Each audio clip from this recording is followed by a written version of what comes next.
Here is a paradoxical question. Do you have blind spots? And if so, can you identify them? Because if they're a blind spot, that would mean that we can't identify it.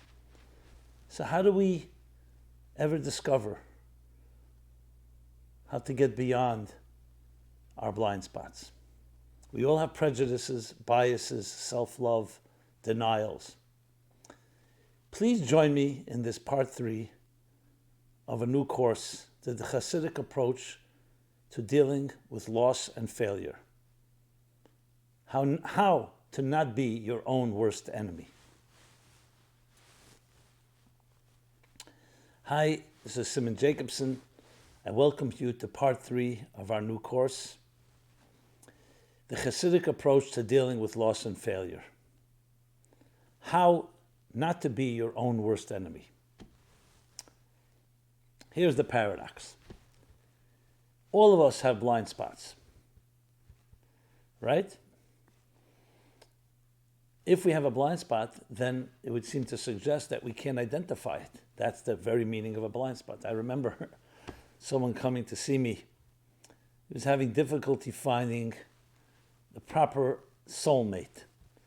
And he tells me, everything I've tried, nothing works. There must be some type of mysterious, supernatural force at work. So I said, how do you know you tried everything? I said, I tried everything. I know that I did. So I decided to ask a very innocent question. Do you have any blind spots? He said to me, of course. But then immediately, without missing a beat, tells me, but I know what they are. You know your blind spots. Isn't the definition of a blind spot as something that is blind? You're blinded to the blind spot?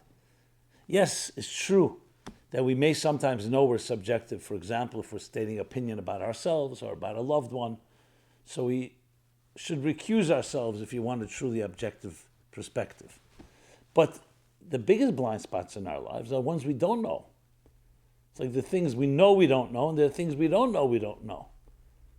You ever hear yourself speak on a recording, an audio recording? If you never have, try it. You're not going to like what you hear. I remember hearing myself, and even today when I hear myself, I sometimes say, this is me? Who would listen to this guy?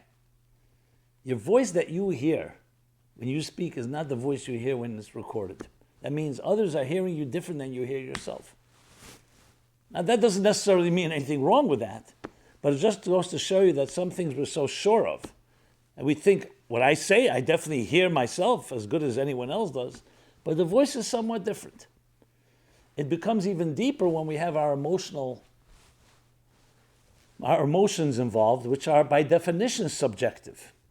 We hear and we perceive things in slanted ways based on our own subjective interests.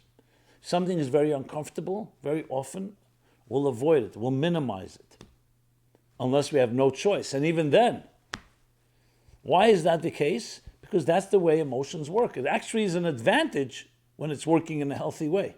What is the advantage? The advantage is that, let's say there's a serious situation, an emergency, and you need to react quickly. You can't just be standing reflectively and objectively. You need to emotionally react because it could be dangerous. The same thing in a positive reaction. So emotions, impulsive emotions, are good when they're directed in the right place. Where do they become a problem? When they blind us. And we convince ourselves that we're not blinded. There's a powerful statement in the Torah. It says, "Hasheichid ya'aver einei chachamim." Bribery, bias, blinds the eyes of the wise. It blinds the eyes of the wise. Usalif divrei tzadikim, and it distorts the words of the righteous. So the question is, the Torah, every word is precise. If you call them chachamim, wise people, and tzaddikim, righteous people, then how could they be affected by bias? But that's what the Torah is saying, that everybody is. You can be the wisest person, the greatest, most righteous person, but when there's bias, something prejudices you, it can blind the eyes of the wise and distort the words of the righteous. Which is why exactly we need to recuse ourselves if we're sitting in a court of law, or some other need an objective opinion, you may be biased. You may not even know what your bias is, because that's the power of a blind spot. What happens is the subjective emotions take control of your mind, and you actually find justifiable excuses. And the smarter you are, the more you cover your tracks. The more difficult it is to know, is this an objective opinion or not? That's how powerful subjective interest can be. And that's how powerful blind spots can affect us, that we don't even know that we're blinded or we're distorted. Because it takes control. In the Tanya, the Alter Rebbe, in chapter 9, says that the reflective mind and the impulsive heart are two voices within us. The animal soul, the selfish animal soul, resides and dwells primarily in the heart, in the emotions, in the blood, in the passion. The divine soul, it resides and dwells in the reflective mind. Now, when things are going well, you have a certain emotion, a certain feeling about something. You allow your reflective mind to review it, to research it. You don't just jump. You don't make an impulsive decision. Because you could be manipulated. You could be manipulating yourself. That's how often someone comes and sells us something and makes a great pitch. They get to your emotions. They say to you, you say, I want to reflect. No, you have to make a decision within the next 30 seconds, or else the offer is gone. That's called because they want you to react emotionally. But the reflective mind will say, 1 second, let me reflect on it. Let me sleep on it. Let me review it. Let me compare it to other options. But what happens if the subjective voice takes control? So just like the blood that rushes to the mind, the brain, and sustains it. The blood sustains every part of the body. The same thing is the subjective emotions rush to your mind, and they take control.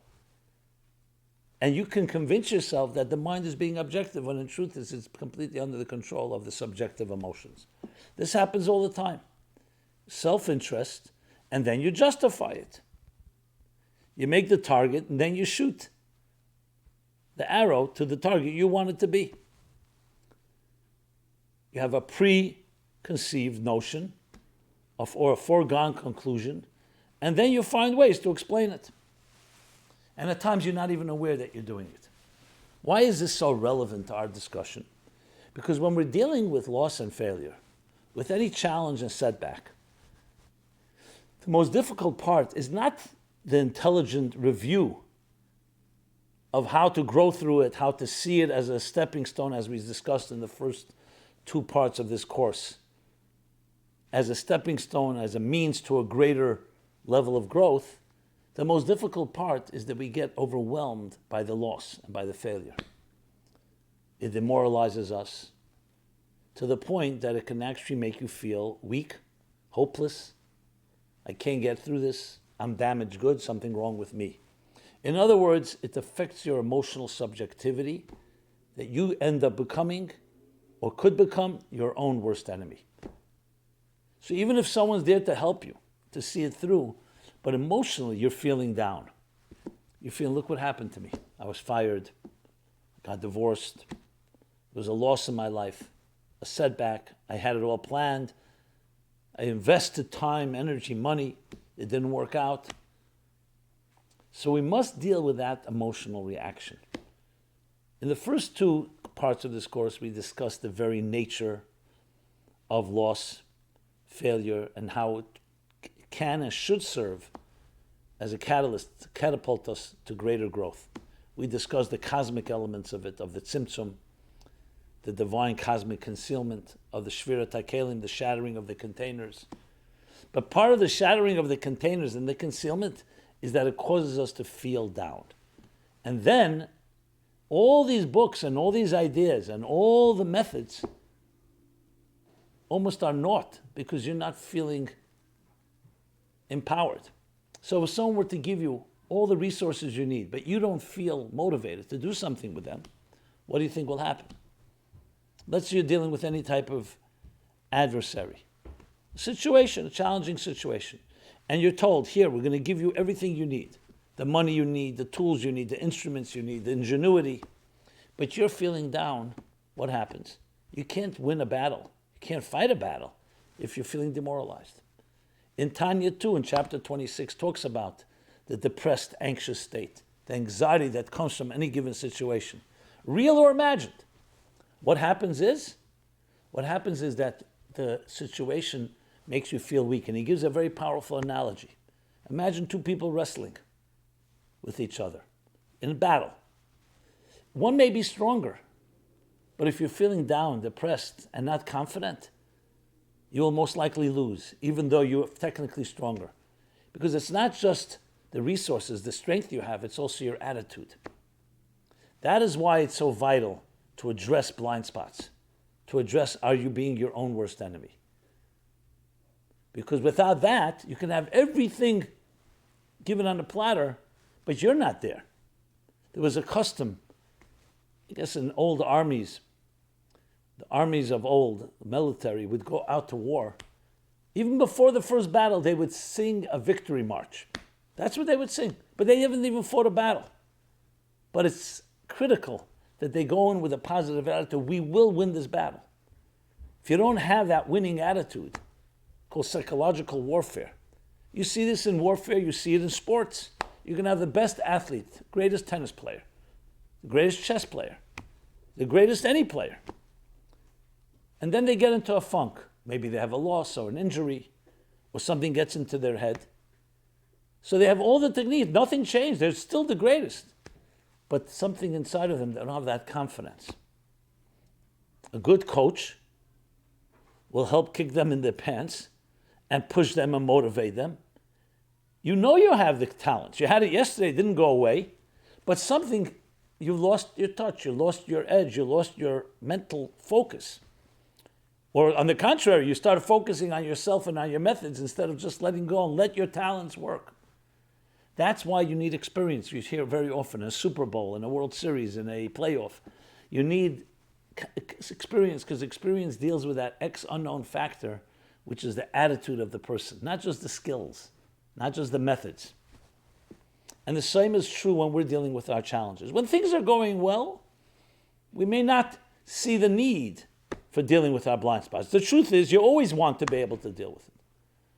But when things are not going well, that's when the emotions take over and make you feel so down.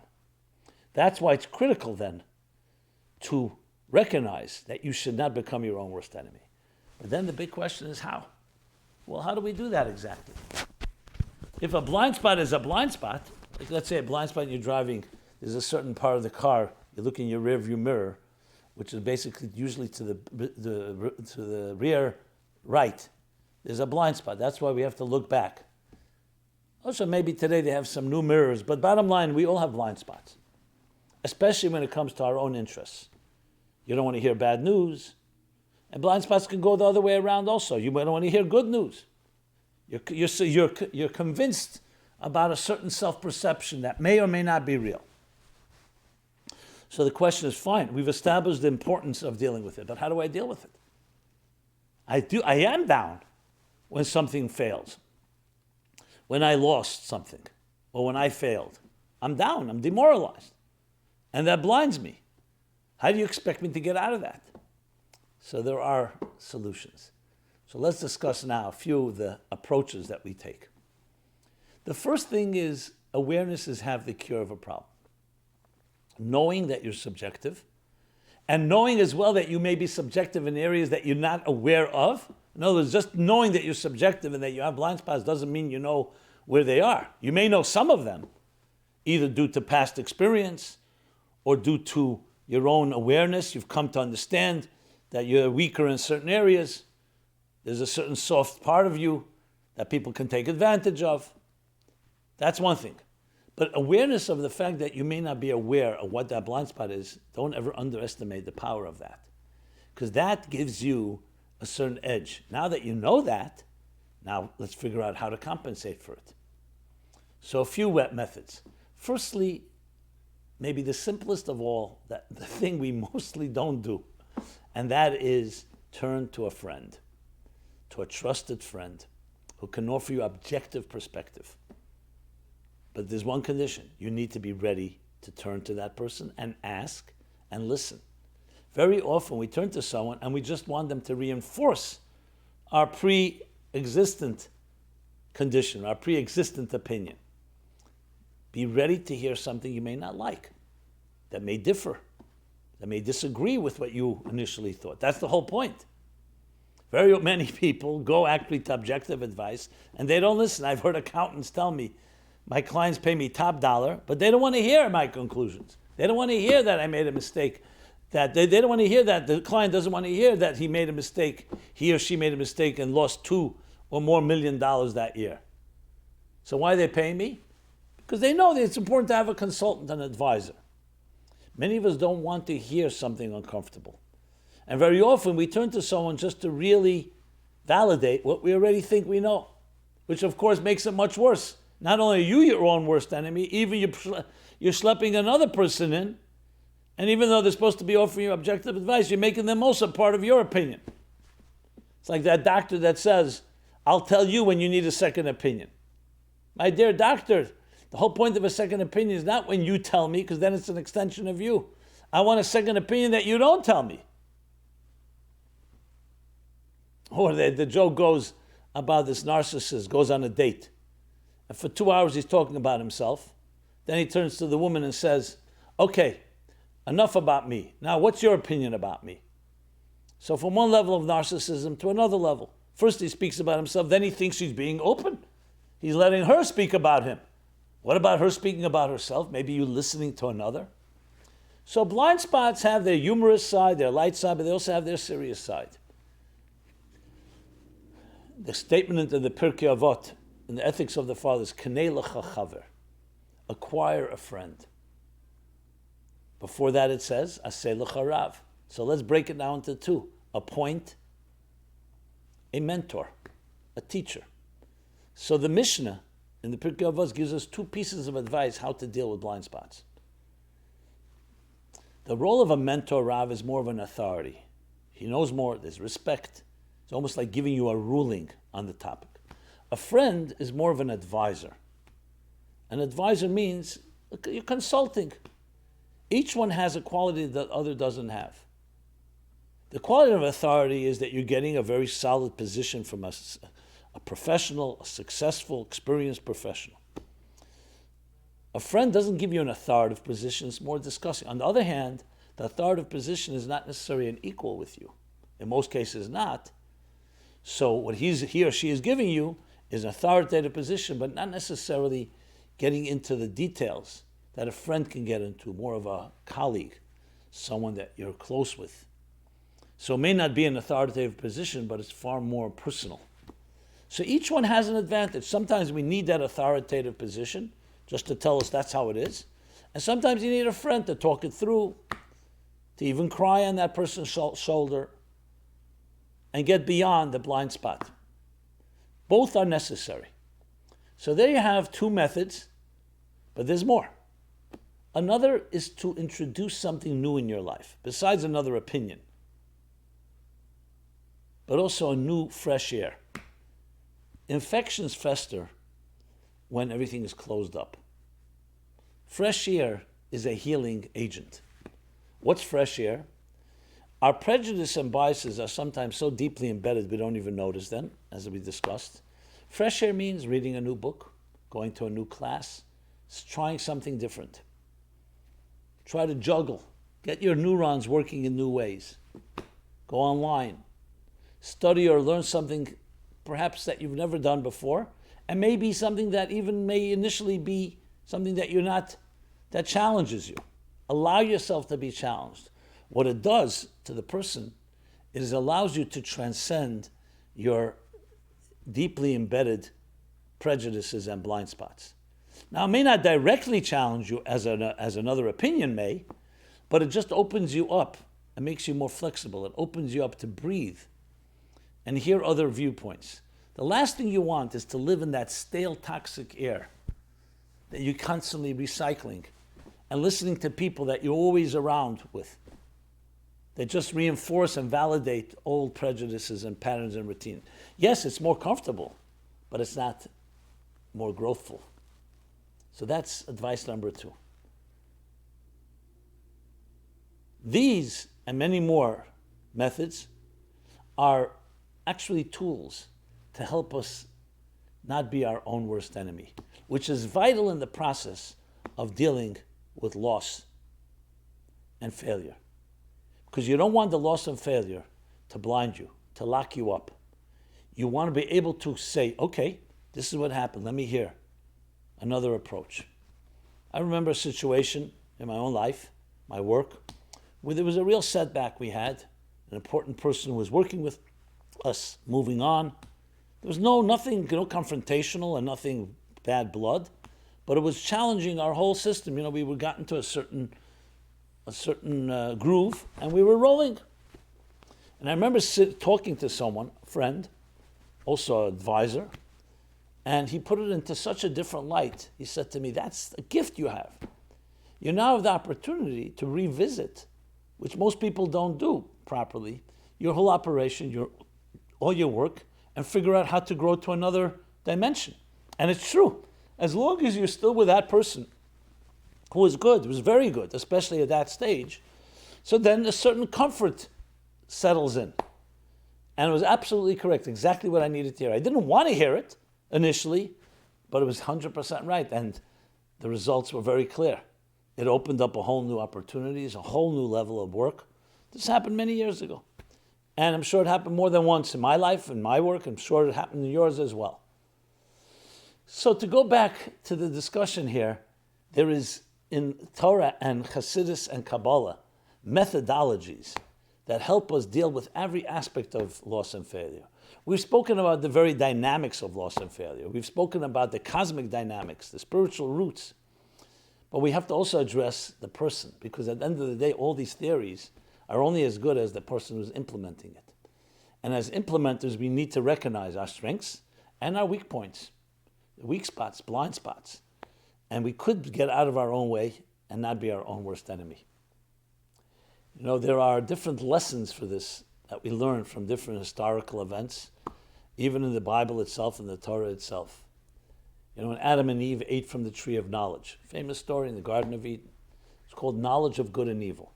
Now, they didn't know about good and evil beforehand. They had to eat from the tree. But eating created subjectivity, experiencing it. It wasn't just theoretical. And within it lies so many deeper psychological messages of what happens once you experience something. Sometimes you say, what's the big thing? I read about it. Now I can do it. Once you do it, it changes things. Now, at times that's very helpful and valuable. You don't want to remain just theoretical. You want to be able to act on it. But at times, acting can actually blind you. So it's vital to understand in the different scenarios when you should jump in, when you should still be evaluating and analyzing. In general, when it comes to loss and failure, it's always best not just to self-pity and just lick our wounds, but actually to sit down and rethink the situation from scratch. How this can perhaps be an opening to something new. Now that, as I said, will require often a third party, in general a new type of attitude, and that positivity that no matter what happens, you can always get through any challenge. That is the key thing to remember. And that's the third point I want to leave you with. That having that confidence that you're in your navigational skills. Right now there may have been a setback, but you are not a setback. You may have experienced failure, but you're not a failure. Don't identify with your experiences. Don't let them define you. That is ultimately, as we discussed in the first part of this course, that attitude that you are always intact, no matter what happens to you. So when you know that, coupled with the tools and instruments of using the different methods to make sure you get out of your own way and not let yourself be your own worst enemy, and listen to another, learn to trust. Now, of course, someone will say, I don't have anyone to trust. Well, that also may be an effort, and may ask yourself a question, why not? Do you want someone to trust, or you always want to reserve the final judgment on your own? Some people feel they lose control if they trust another opinion. But that's not the case. A good opinion is someone who's not going to tell you what to do, like demand and impose themselves. You invite them for their brutal opinion. I often call someone, I say, I want your brutal opinion. I say, what do you mean by brutal? I say, no, I don't mean be aggressive and violent. I mean brutal, I don't want you to mince words. I don't want you to put on gloves. I want to hear it the way it is. Now, some of us can do that. Some of us are not ready to do that. I know myself as an advisor to many, and counselor, it's important to measure and gauge because you don't want to assault anyone's psyche. And you want to make sure that people are able to absorb and assimilate the ideas. So that's on the other end of how to advise, which we'll talk about in part 4, how to help others deal with loss and failure. So with that, we conclude part 3 of this course. I thank you for your feedback. It's been Simon Jacobson, meaningfullife.com. You can listen to the first 2 parts at meaningfullife.com, the Chassidic approach to dealing with loss and failure. And we've just addressed part 3, which is how not to be your own worst enemy. Be blessed, God bless you, to find the clarity even of knowing that you may not have clarity, that's also clarity, and to get beyond it and learn to grow in the greatest possible way, through any challenge, through any setback, through any difficulty. Thank you very much.